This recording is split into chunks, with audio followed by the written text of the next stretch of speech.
Disclaimer. History is not safe for work, and neither is HistoricHole. This podcast is uncensored and contains explicit language.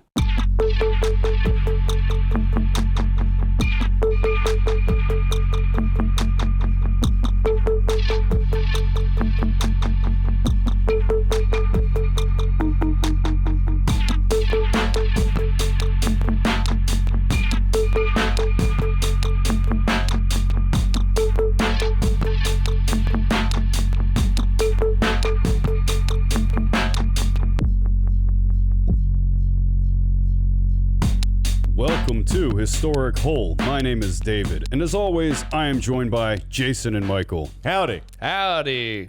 And we here at HistoricHole, we talk about funny things. Oh, wait, are we Southern all of a sudden? In history. Sometimes people, sometimes events. And is it a person, event? Oh, what is it?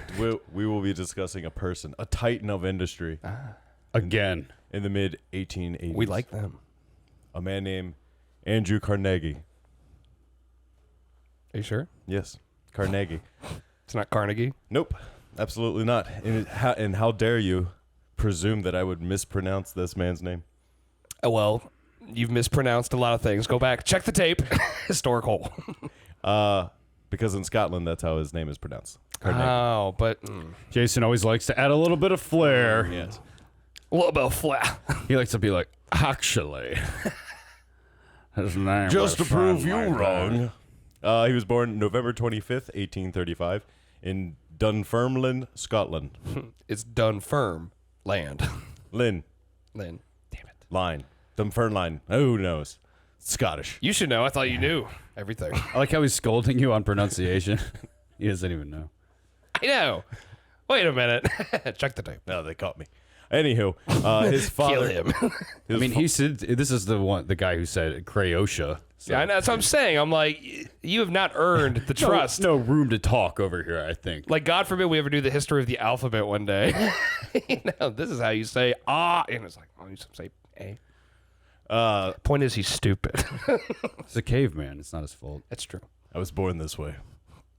God made me this way. Lady God made him this way. His father was William Carnegie, and his mother was Margaret. William was a... Why did you say that name? Margaret. I know it's Martha. Please stop. With the fucking Batman shit. Or I'm going to shoot you right now. Like he his wanted. parents. Oh. Oh. Rough. William worked a loom. He made cottons. Oh. But he was old-fashioned because he worked with a loom. As, you know, industry is coming about, and there are easier ways to make things with machinery. And he's bemoaning the changing times. No one does it this way anymore. I used to work a loom alone. There's some heart and soul to this. I got those hollow machines. It used to be every shirt, every thread, had all the motion and the love of a loom. Well, it wasn't going well because they were dirt poor. Obviously. They lived in. Try making a living with a loom. Yeah, I know, right? Living with a loom. He had his uncle George Lauder and his cousin George Lauder Jr. He grew up with them, and his uncle George Lauder Senior. I'm like, who are these people? Yes, We're the George Louders. Here's my wife, George Lauder. Georgette. No, just George. turned him on to the stories of Robert the Bruce, Rob Roy, William Wallace, all great Scotsmen who gave back to the people, sort of Robin Hood-esque characters, especially with Rob Roy. Yeah, I'm like Rob Roy-esque. Yeah. Robin Hood was based on Rob Roy. And then 8 years after he was born, the family had another son, a little Thomas. And at this First name Little, middle name Thomas. At this point now, they have no money because Dad can't pump out anything compared to the factories. Compared to the way his wife is pumping out his kids that he can't take care of. Exactly, kind of hard to pay for shit when you keep having more kids. So takes him 9 months to make a shirt. 9 months to make a pen, do you? So Mom actually starts helping her brother at his little meat shop making pies and stuff. Oh, the meat pie shop. Nice. So, It was little. They only had one piece of meat per day. we really need to bring back meat pies. I feel like we don't enjoy those enough here in America. Yeah. a nice pigeon pie. Just meat. I mean, it doesn't matter have what to be kind. pigeon. I mean, we live in a civilized time where we don't need to eat pigeon. Poultry is a form of meat. Although, depends on, hey, It's succulent. if you're living under the bridge, a pigeon's a delicacy. So, like I said, mom's helping brother. So she's actually the only breadwinner right now. She's the only person earning money. Pumping out kids. Getting bread. So she's the only breadwinner. Yeah. What's she doing? She's helping her brother. Oh, at the meat With his shop. mi- yeah, with his meat gotcha. pies. Yeah. Yeah, she's helping. So that's lucrative. Yeah, well, she's getting paid, so It's lucrative. She's getting paid in some It's meat better than pie. zero. When you go from 0 to like 1, it's like it's lucrative. She's getting paid and she gets to take home one free meat pie a day. Yeah. right. That's one meal for the family. So after a year of that, From all the excess meat that wasn't good enough. After a year of being a deadbeat dad. they finally decide to ship on over to America to find a better life. We just can't make it here. These meat pies, I'm Yeah, sorry. I know. I'm going crazy. We're living off meat pie. It's like, what's for dinner tonight? Maybe America would appreciate my loom. I can't smell. I can't taste anything other than meat pie. every day it's meat pie. He He just says throws the it at the wall. Yeah, exactly.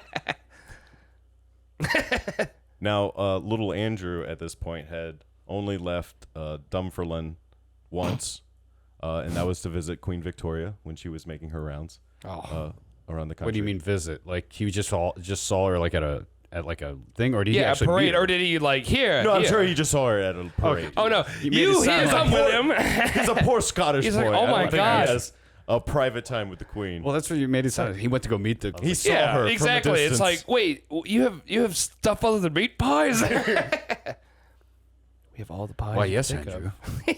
So when they were boarding the boat, he didn't really want to go, so they actually had to pick him up and I want to live in the castle with Queen Victoria. America sounds like shite. place him on the ship. Anyway, but it was a 50-day journey. But once they got on their way, Andrew found stuff to do because he was an industrious kid. He's just started helping the sailors with their jobs. Just learning how to run a boat. Tell us if we're about to hit a rock. We're going to drink some rum and go to sleep. And this ship was packed, the people were packed like sardines. So there was a lot of people, and this little kid was just scurrying around doing odd jobs. Of course, stealing shit. And all because he just wanted to learn how the ship worked. That's all. He's an inquisitive kid, Yeah. a bright kid. He's got questions. I like to think one of us would have done something if we had nothing else to do but sit on a boat for 50 days. Yeah, I'm sure one of us, we all probably would have starved back in the day because we were born to Especially me. I need a lot of food. We could tell. parents that ended up there's a famine and they had to eat us. Or maybe one of us been royalty. Yeah, good luck on that dice roll. I like to think I'm somewhere along the line. I was a princess. Reincarnation, folks. Yeah, you have the cheekbones for it. Yeah, Indian princess. But so yeah. once they get to America, they're still poor. So they actually They didn't get the money along the way. And here's your $3 million. Welcome to America. There's just some money floating along here. Let's get it.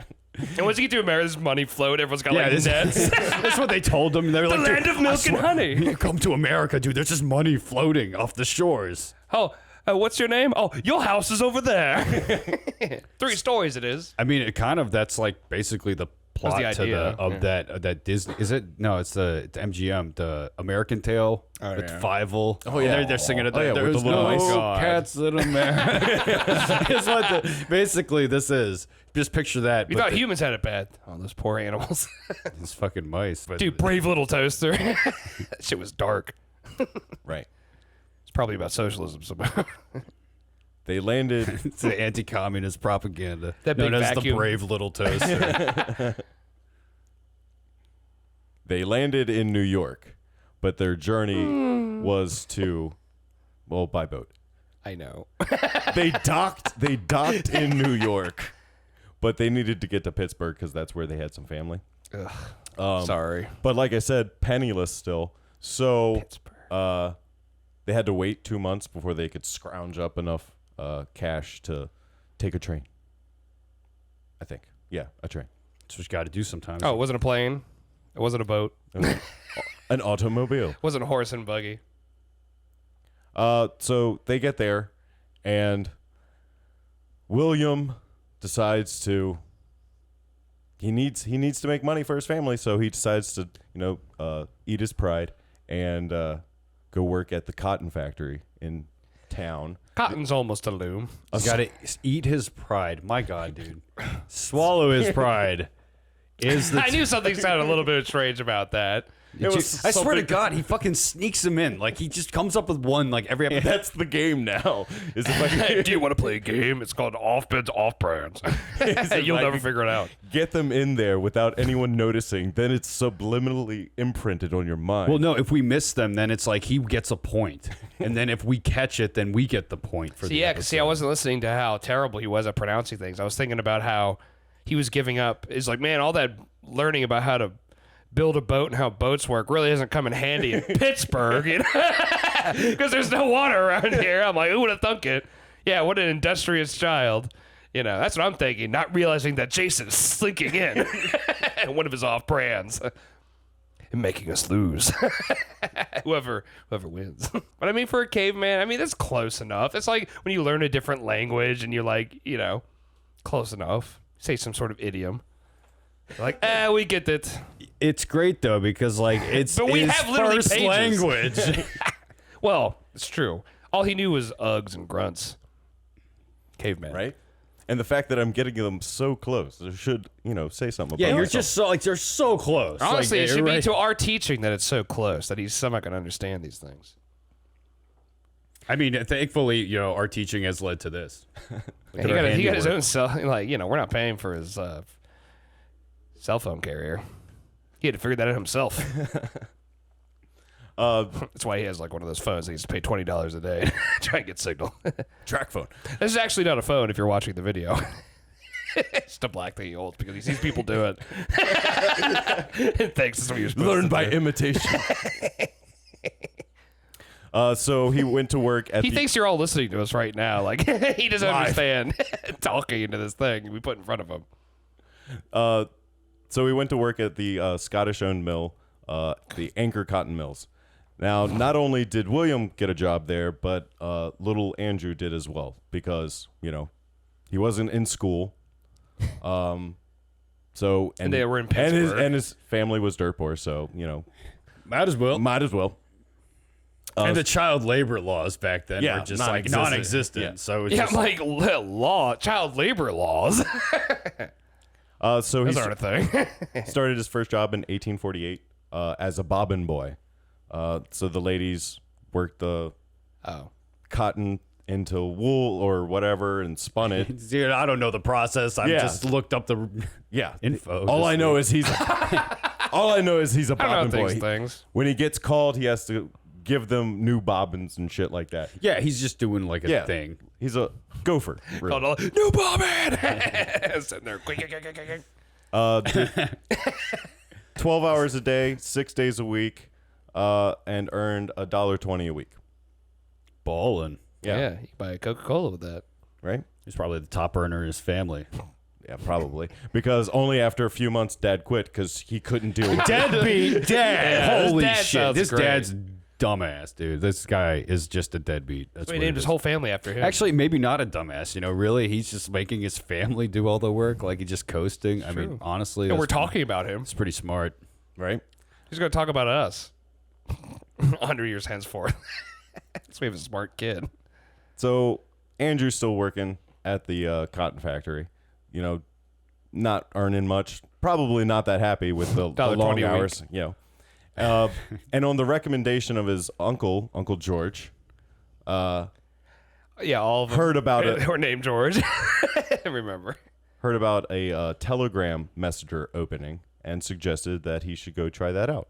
And he's like, yeah, why not? Why not? Why not?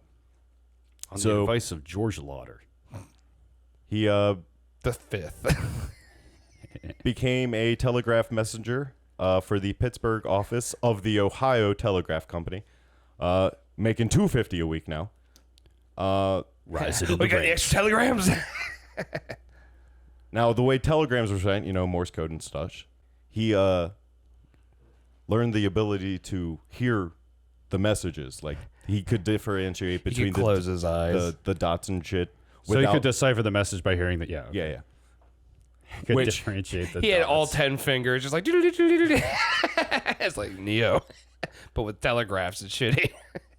He memorized I can dodge messages. all of the addresses of anyone important in Pittsburgh. And it was just a little, a nice little kid delivering messages, being friendly and whatnot.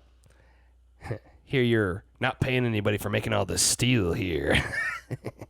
The Steel City. Pittsburgh sucks. I'm sorry. That's why Bane blew it up. So he's getting promoted. He's now a telegraph operator when he's 16. Some old grizzled telegraph operator. They're like, who the hell is this kid? I've been there since the old days. He's like, I'm coming for your job, old man. The future is now. And during this time, while he didn't have a not professional education, a formal education. Thank you. My God. I'm professionally educated. He did enjoy the library where he just went and read books and learned. Enjoy What the does want life. to do? Yeah, he learned enjoyed the library Call those library enjoyers. until the library found out that he wasn't Selling telegrams. a school child. He was just a worker child, and then they barred him from entrance. Let me tell you, that's what colleges do to this day. Snobby It's bastards. gatekeeping right Yeah. there. So he We don't let the pawns learn. Yeah. wrote about a it. letter to the editor about how unfair it was. Karen-esque. Yeah, and then Fuck yeah, that's what he should do. yeah, and then they Let him in. then from there forth, anyone can come and learn, especially the little children. It's like, do we have to pay any more money for this? Yeah, it's No. just like, no, the child that is like naturally inquisitive is not allowed in. Like, and all these spoiled little brats that don't give a shit. Like, Yeah, one person who actually cared to like categorize the books was like, well, we did put these here for a reason, I suppose. Let them in. Let them read. let them have books. So he's doing well at his job. Let them eat books. We got it. Up and comer, George Antoinette over here. The other person in the family. up and coming in the company, and in walks a man named Thomas A. Scott, who works for the Pennsylvania Railroad Company. Notices the kid. He's like, "Yeah, you're a go-getter. I want to give you a job." Just notices him. Mm. Go get her. He senses it. Yeah, sniff that shit out. It's like the Force. Like Joe Biden. So he employed in 1853. Carnegie is 18 years old. He gets employed at the Pennsylvania Railroad Company as secretary to Thomas A. Scott and is a telegraph operator. He's making $4 a week now. Oh. Got from 120 to 4. Lucrative. Well, the reason why he decided to take the job was because he saw $4 a week. A lot of bills. trains, the railway system. Let's give $1 a day. Being more, having more opportunity than the telegraph industry. He loved his father, but Weird, because he's I a fucking know. deadbeat, you know? but he always saw him as a failure. Yeah, well, I can't imagine why. So there's actually, it's a footnote that his dad died. Like, I don't know how he died. Couldn't figure that out. He just stopped existing in Yeah, I'm sure he 1855. did. He sent a telegram. I mean, I'm sure there's a... Oh yeah, I'm sure there's something I'm sure out if there, you would but- have dug deeper. Make sure you paint the walls with George. But I feel like I talked about William the Deadbeat enough. Yeah. You did. Yeah, why didn't we... This episode should be about William, Jesus. The deadbeat. Well, now William Carnegie. The deadbeat. Carnegie. No. I'm not saying it like that. People are going to be confused. Let them. Let them be confused. So he's doing what he does best. Carnegie. He's working his ass off. And Carnegie. Thomas A. Scott is, starting to trust the kid a lot. Does it mean Thomas? And The way you pronounce things. lets him in on some low-risk investments. Because also, insider trading laws, not that big. Oh, yeah. Back then. A lot of laws. Oh, yeah. Not that big back then. This is a very hands-off. We hadn't realized how people were going to abuse all the few laws we had. So we had to make some more laws eventually. So after Especially the last 100 Dad years. died, he got his mom, Margaret, to put a $600 mortgage on their $700 home so he could invest in this railway company that was going to be using like new luxury cars. The Woodruff developed like a sleeping car. Okay. Yeah. You won't be able to hear all them cowboys outside. Yeah, so for longer travel, you can sleep comfortably. Relatively speaking. Yeah, I was I like, don't know if you've I'm ever sure. slept on a train. Yeah, it's in not- the 80s. even today, like the technology is still And then eventually a bunch of like bows and arrows start getting shot. like at. anytime you pass another train, like I mean, you're still passing another fire. For like 10 miles. Like it's yeah. Occasionally, you're like, what kind of train is that? You start seeing the weird cars that aren't full of people, and they're like, But he's getting nice returns on his investments. So he just starts investing more into the railway and industry, everything that goes into it. Yeah. The rail lines, the steel. He's still dabbling with the telegraph industry because He dabbles. sometimes your heart is, Yeah, your first love. and never really leave it. Eventually he arranged a merger between Sounded like you said he arranged a murder. I was like, well, yeah, maybe. no, possibly. That's what I thought he said. I wasn't going to question it. I was going to let him finish. Bunch of trains came in out of nowhere. Train tracks. Like, oh, we didn't know these were even here. A train merger at high speed. They built the tracks around the guy's house, trying to get out. Just trains coming from every door. A merger Carnegie sent me. Or Carnegie. a merger between the Woodruff Company and George Woodruff. Pullman, who I was talking about, was inventing the sleeper car. So It's like putting a silencer on your gun. It's the sleeper car in a train. in 1859, Scott was like, "Hey, do you want to become the head of the Western Division of the Pennsylvania Railroad?" And he's 24 years old. First question, what's that? 24 years old at the time, and he says, "Yeah, why not?" Of course, because he's a go-getter. Yeah. He's Carnegie. Andy. Yeah. He hires his brother, Tom. Tom and Andy. Yeah. And also his cousin, Maria Hogan, who becomes the first female telegraph operator. Just kidding. How dare ye?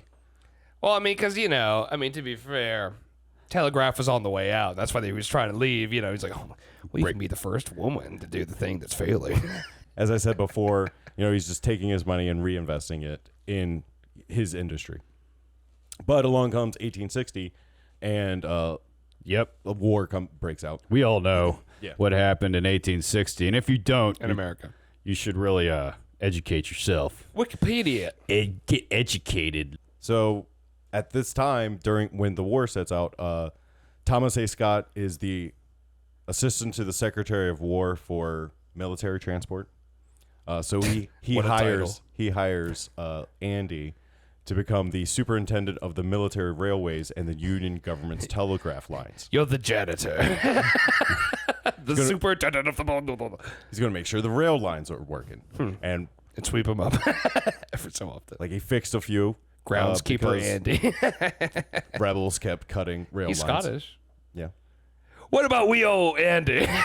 These rebels kept cutting rail lines. you said? Yeah. So he had to go fix those. Telegraph lines were getting cut, and he actually Sorry.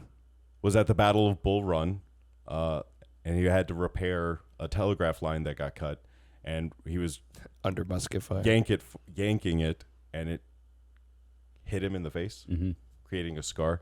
And he always liked the joke that he was the first casualty of that battle. It was just a jolly guy, you know. It was a bloody battle. Many Because he went out, died, he was but like, "Oh man, it that was- really hurt." And then in the background, he's just like, You know, like people were like, cut his arm off. You know, like, and you're still gonna die. Why'd you cut my arm off? He's like, but I was the first casualty. War is hell. Especially if you're the first casualty. Trust me, I was know. there. Seems like you're all right. It's like a wire hit you in the face.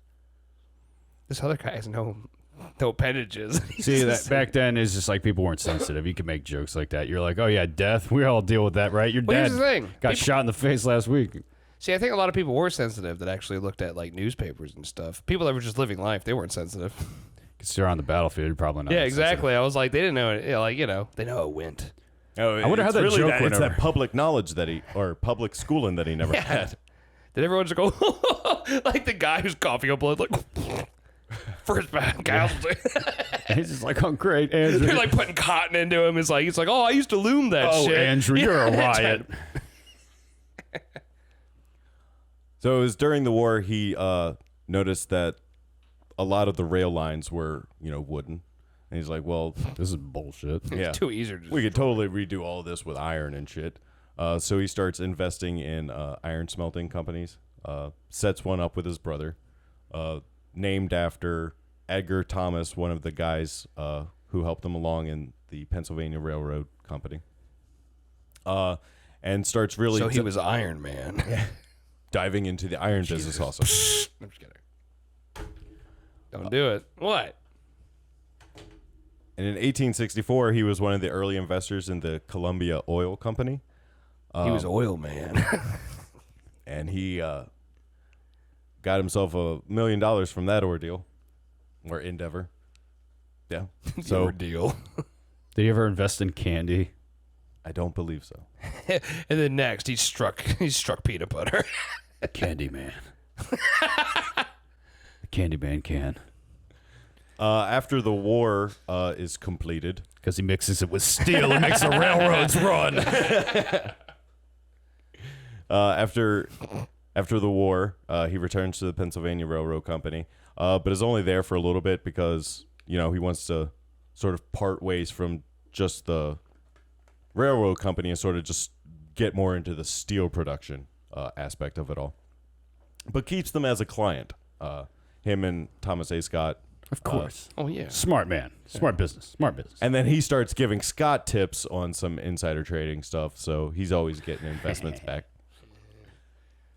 And that's his last salary job. He never has a salary job again. He's just raking in Now money. he's just, the money's just pouring in. Dump trucks are backing up to his house and dumping money into swimming pools, and then he jumps off like Scrooge McDuck. So in 1867, what does he do? He just This is not as good as water. He goes straight to the bottom. Yeah. him But and luckily, he has so much money, he rebuilt his body. That's how he got the scar on With his all the face. Civil War veterans. The only thing that remained was the scar. We completely rebuilt Carnegie. Carnegie man. in 1867, him and Money his man. The mother- $1 million man. Yeah. How do you get to Carnegie Hall? Blowjobs. Blowjob man. Moved to New York. New York, New York. Hey. And his companies are doing well. But he always felt as a child, because he didn't have a lot, he always told himself as a child, if he ever had money, he would give back. So he starts a little philanthropy. Give back all the pain. Those are some other people. I'm sorry.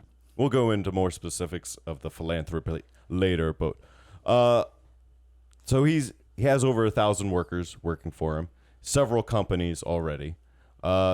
He meets a woman Uh-oh. named Louise Whitfield. George Lofton. But his mother requested that he not get married while she was alive, so he could devote all of his time to her when not dealing with steel matters. Well, that sounds narcissistic. It's kind of a shitty thing to ask. Tell your son.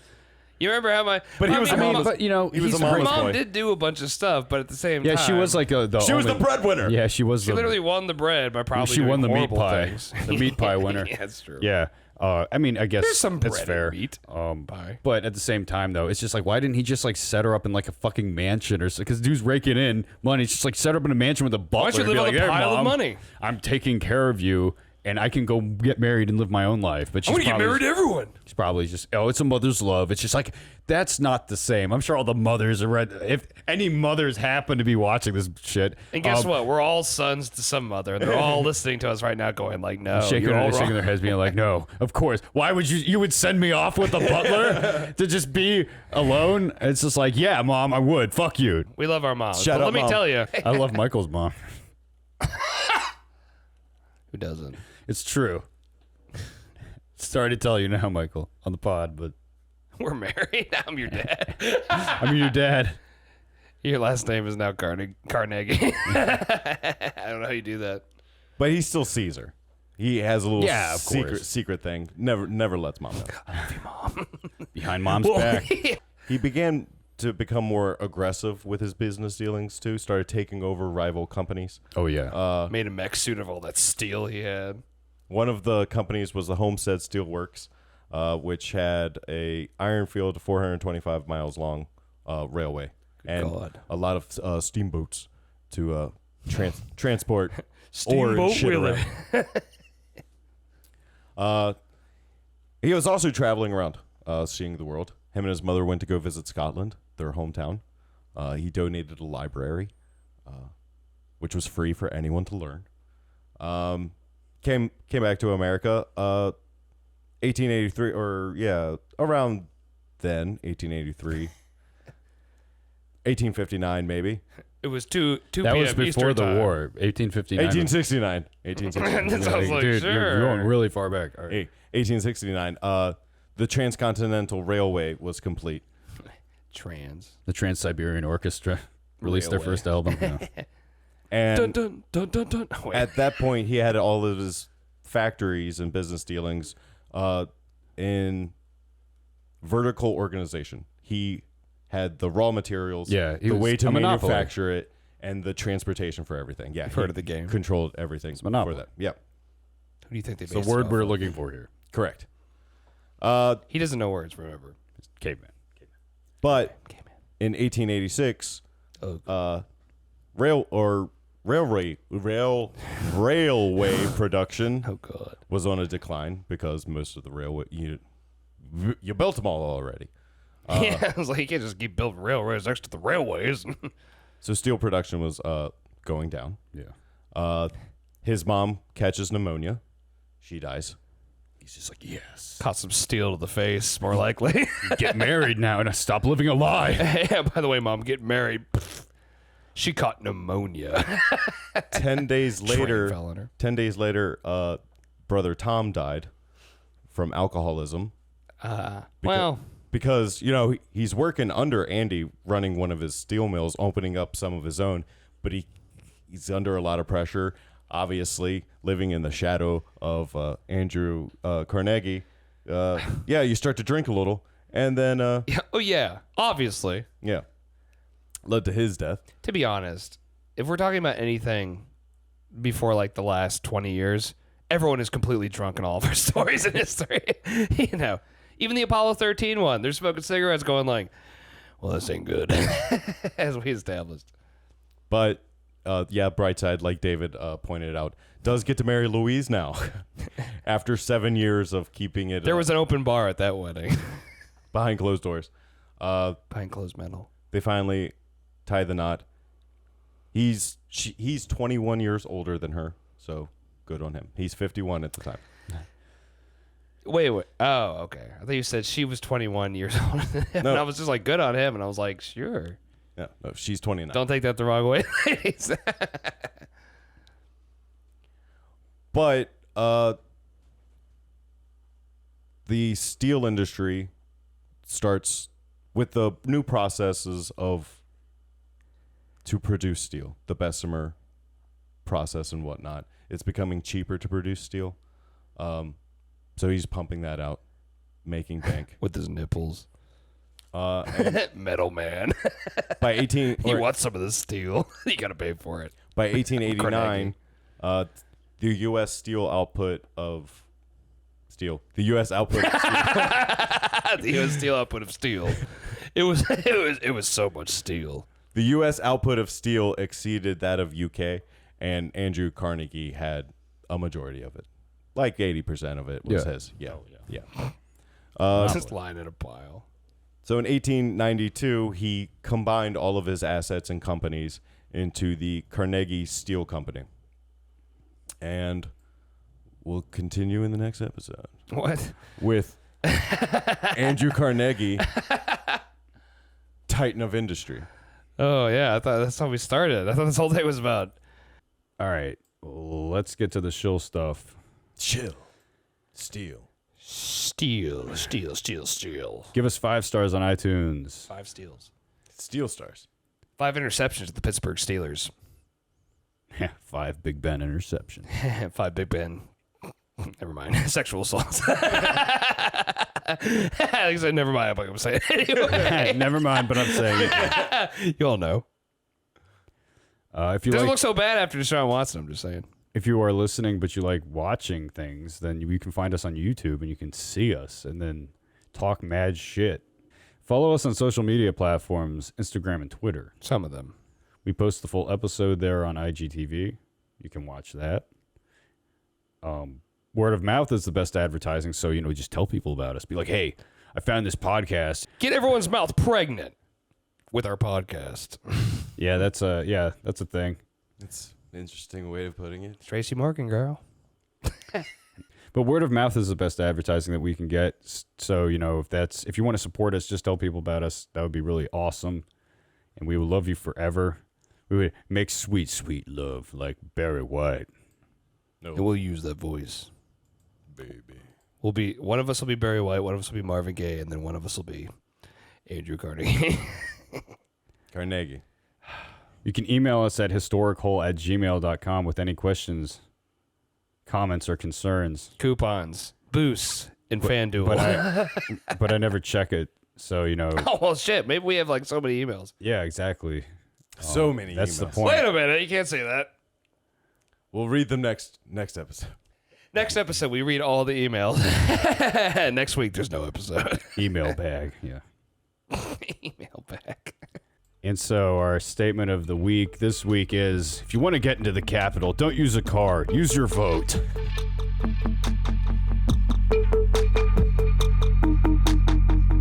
Life is full of holes. Enter wisely. Until next time. It's easier to get votes around the big metal poles.